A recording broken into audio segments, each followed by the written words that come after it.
Hey, what's going on, everyone? I am back for another Slim Sports interview. And as always, I'm your host, Jay Slim.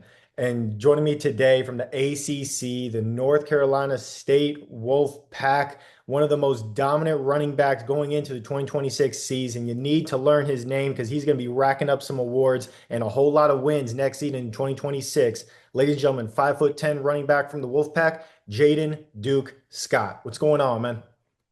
I'm doing great, man. Just in spring ball, and I'm excited. Hey, excited to get you on. I know you guys are putting in that work in spring ball right now, getting back in pads, doing what you do best, getting ready for the 2026 season where you guys can go off and have an even better season than you guys just did this past year. And you guys put some people on notice this past year, and we're going to get into all that stuff here during this interview. But real quick, I want fans, viewers that are just now getting to see your face for the first time, learn your name for the first time, to get to learn some of the accolades and accomplishments you've had so far already in your young career in a quick segment that I like to call resume rundown, where I'm going to do what I do best, and that's show off a nice little graphic here, show off what you've done. And I mean, this past year, you were able to help take the Wolfpack to the 2025 Gasparilla Bowl, held up a trophy at the end of the year, champions there. Made it to the 2024 Military Bowl back in 2024 as well. And I mean, going into this past season, people took notice of who you were. Bruce Feldman's 2025 Freaks list, you were in the top 100 on that. And then November 3rd, after a dominant performance, I believe it was against number 8 Georgia Tech, you were named the ACC Freshman and Running Back of the Week. So already showing people who you are, what you can do. Coming off of a redshirt season where you only had 3 carries, you had very limited action behind a great group of running backs as well there during the 2024 campaign. Talk me real quick about what you really learned during that redshirt year to where you were able to apply it this past season in 2025. Yes, sir. As you said, like there's a really good room of running backs, just a lot of vet guys who have a lot of experience. And I learned a lot from all those guys differently. We have a guy, Kendrick Raphael. He was a starter at Cal. The year after that, we had a guy, Jordan Waters, who was a fifth year guy who really helped me just learn how to be a pro. Then we have, of course, Hollywood Smothers, who was in the backfield with me. Um, who also just they all taught me their own things, like just how to improvise, how to carry myself as a professional, and how to just be a elite college running back. Hey, absolutely. Obviously, you were able to show that off this past season, and you were a nice little young 1-2 punch with Hollywood. You guys were able to come in, make an impact there. And I mean, this run game overall, not only you guys is at that running back spot, but CJ Bailey at the quarterback position, as well as Will Wilson, who I believe had 10 rushing touchdowns. He was the other quarterback for you guys. You guys had a really dynamic way of going into the run game, executing, doing what you guys do best. Talking real quick about that run game for you guys with all of these talented options and how you guys were able to execute so efficiently. It all started up front. We had a great O-line last year. Two tackles who were, I feel like, are top of the conference, best in the nation, especially, of course, like Ja'Carri's Peak, which he was I think, #1 player in the portal when he entered. And then our guard play and our center play was just amazing. So it made it very easy to run the ball. And then, of course, we were game planning, scheming up a lot of great runs just based off of personnel and how other defenses played against us. So we just used all that to our advantage, and that was our result. Hey, there you go. And I mean, those results helped you guys get some wins early on for sure. Beat East Carolina, Virginia, and Wake Forest for a 3-game win streak to open up the year. And obviously, a couple of those are ACC opponents. So, right off the bat, you're showing people that you mean business in conference action. You're one of the best teams in the ACC. Very tough Power Five conference. You guys came out there, guns blazing, doing what you do. Talk me real quick about that 3-game win streak specifically, and how you would say that kind of set the tone for you guys throughout the season. We played a great opening 3 games. We played against the ECU team that we lost to the year prior, and that momentum, that fire we had to just want to win, that kind of propelled us to continue to follow up against Virginia and follow up against Wake Forest, all of which were really good teams, and just that fire we had, that energy where we not that we didn't want to lose, but we couldn't lose. Like it was that helped us propel into a pretty good year. There you go. Obviously, real good year going off, winning a bowl game against, I believe it was Memphis, you guys went against there at the end of the season, winning record, doing what you guys do best. And you yourself, you did what you do best on the field, and that's score some touchdowns. That's get off on these big time runs. I went through the highlights, went through what I could find on film from YouTube, Twitter, wherever, and I put together what I feel like were your top three plays from this past season for this segment that we're about to get into called Make That Play, where I'm going to show off what I feel like you did best, man. And obviously, I'm just a stats guy, though. I'm just a fan of the stance.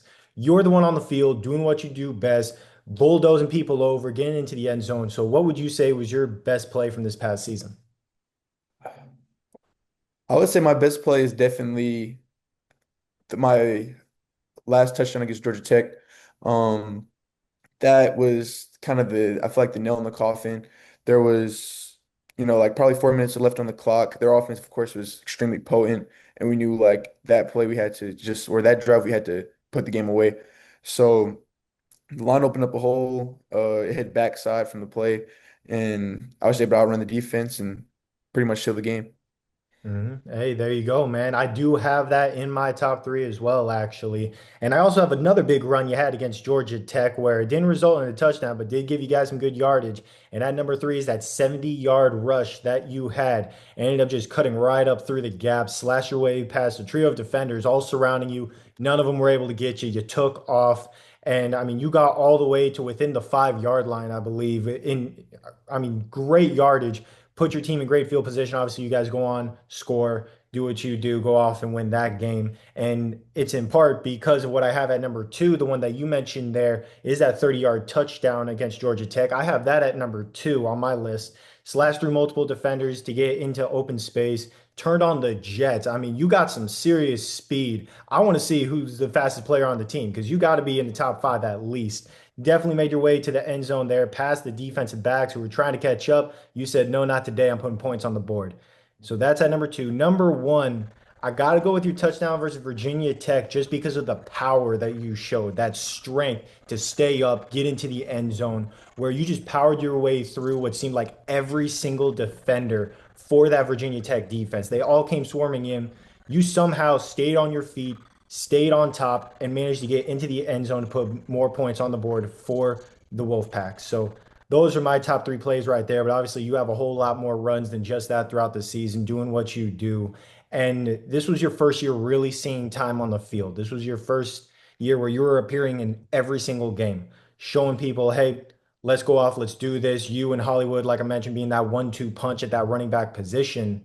What would you say was that moment this year, that kind of welcome to college football moment this season where, you were able to kind of sit back and look at it and be like, okay, now I'm not only doing what I know I can do, but I'm also reaching that higher level to where you could go off and contribute even more. I would say, of course, the easy answer would be Georgia Tech, but I would say even before that, like our Duke game, it didn't come out how we wanted, but that's kind of where I felt like I got my feet set. I started kind of seeing how to get an explosive run, started seeing like how the holes open up and just getting chemistry with the O line. I feel like that game I started to like kind of get my gears moving, get my feet rolling. Hey, there you go, man. Obviously, very tough opponent there that they were ACC champs, very talented quarterback for them. And you guys have a very talented quarterback that I think has a very bright future as well in CJ Bailey. And obviously, you helping him out at that running back spot going into next year, that's going to be huge as well. This past season, you guys saw the potential that you guys have as a unit. And overall on the season, I mean, winning record, like I mentioned before, 8-5 overall record, going even in ACC action, 4-4. And as we talked about before, very tough conference there. You guys ended up beating Memphis in that Gasparilla Bowl there at the end of the season, 31-7. Beat Campbell 56-10, showing that you guys could put points on the board. And then Georgia Tech. One thing we forgot to mention, number 8 team in the country at the time, the Yellow Jackets were. You guys ended up putting your foot on the throats, 48-36 win there in an instant thriller. And I say all these wins, you guys did have that little bit of a rough stretch in the middle of the season. Obviously, Duke being one of those losses that you guys ended up having, but you guys were able to respond, grabbing that big win over Georgia Tech. I believe you guys had 3 wins to end the season, including the Memphis one. You guys also beat Florida State and North Carolina. Nice little rivalry win there to wrap up the regular season. How did you guys bounce back after that rough stretch, going against teams like Miami, Duke, some of these other top tier guys, where you were able to come out and still show that you could come out on top in some of these tough games? I would say when things get tough as a team, we grow closer together, and that was the biggest thing. Instead of, kind of complaining and splitting apart, trying to blame a loss on anybody, we grew closer. We all took that loss or took these losses together. So that team chemistry that we ended up building amongst those losses, it just helped us continue to move forward. We still believed in each other. We still let each other know verbally we trusted each other, and I feel like our gameplay started showing that even through the losses, we would still fight back. I would say we never laid down in a game or quit a game. So coming back, we knew when when we clicked, we clicked. And that's how we got a win against Florida State, UNC, Memphis to finish out the season. Yeah, man. And the crazy thing about the Memphis game and the Georgia Tech game actually is that you were RB1 in both of those games. Hollywood ended up, he wasn't able to play against Georgia Tech. He was hurt. And then Memphis, I believe he had already entered the portal or was getting ready to. So you ended up getting the primary amount of touches. You got a whole lot more opportunities. And both of those games, you had 100 plus yards. Going against Georgia Tech, you had 196 yards with the touchdown there. And Memphis, you had 108 yards against them. You also had 89 yards and two touchdowns against Campbell. And overall on the season, 595 rushing yards, four touchdowns, average nearly 6 yards per carry on 106 total carries. So you were able to get some touches throughout the year, but those two games specifically showed you what you could do as that primary option in the run game. So after having those two games of experience with with those numbers of touches, going into next season with Hollywood now, I believe he's at Texas. How would you say that has prepared you to take on an even bigger role next year to where you have that confidence for it? Like you said, it made me much more confident. Like I feel like, I understand the game. I understand like, my size, my speed, how that translates to like my game. So I'm not going in kind of like unexpected, like not knowing what to expect between other teams, not knowing what to expect being in the college football atmosphere. I know what I'm going to expect. I know what type of players I play against. And I just, I always appreciate the guys who kind of poured into me like Hollywood that year. He just, he kind of let me know like, this is going to be no different than high school for you. Like, of course, the people are bigger, faster, stronger, but just play your game and be confident in yourself. And, the more I kind of, it resonated with me, like, be confident in yourself. I feel like I see my game elevate. Yeah, absolutely, man. And you're going to take another step next year, same as a lot of other young pieces for this NC State team. I mean, I mentioned obviously Bailey and Wilson, those quarterbacks. They were both either their first or second years on the field as well. And you guys have a young group of receivers. I know Noah Rogers and Terrell Anderson, both of them, same situation for them, either their second or first year truly seeing the field. And you can correct me if I'm wrong. I believe all of them are coming back, as well as a couple of other young contributors for this team, both on offense and defense. With such a young group moving forward, if you guys, obviously all stay together and continue to produce, continue to get to know each other's tendencies moving forward after, coming off a winning season like this, obviously you guys see a bright future in 2026. So what does the future hold for NC State with this young nucleus?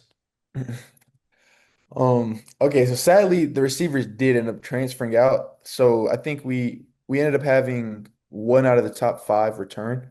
But like you're saying, like same message, same picture. We still have a very young core of our team. Our O-line is, they're all fairly new to the game. So it's just us guys who got experience, like, and that is just helping bring everybody up to the standard. And that's going to be our biggest thing going into this year. We're going to try to, play off the momentum we had coming out of Memphis and just use that momentum, take us, our goal is the championships. Our goal is to win a championship. So we're going to take that momentum that we use from Memphis and continue to use that to win games this year.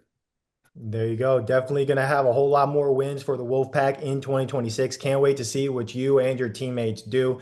And I know we've talked a little bit about some of your teammates, and I can tell that you enjoy talking about your teammates as well. You're a team first guy doing what you do to help your team come out on top. And I want to give you a chance to shout out some of those teammates in a segment that I like to call Who's Up Next, where you get to shout some guys out, recommend them to hop on the podcast to where they can talk about their careers, tell their stories, just as you're doing now. So, who would you say is next up on the Some Sports podcast? Um, a guy I would shout out, he's actually a transfer in my room. Davion Goss. He's a great running back. He transferred from UNC, and I think he has a great story to tell. He's been through our spring practices, he's been looking great. So I feel like he would love this opportunity as well. Hey, there you go. Obviously, another great addition to the Wolfpack, being able to go off, help them out in 2026.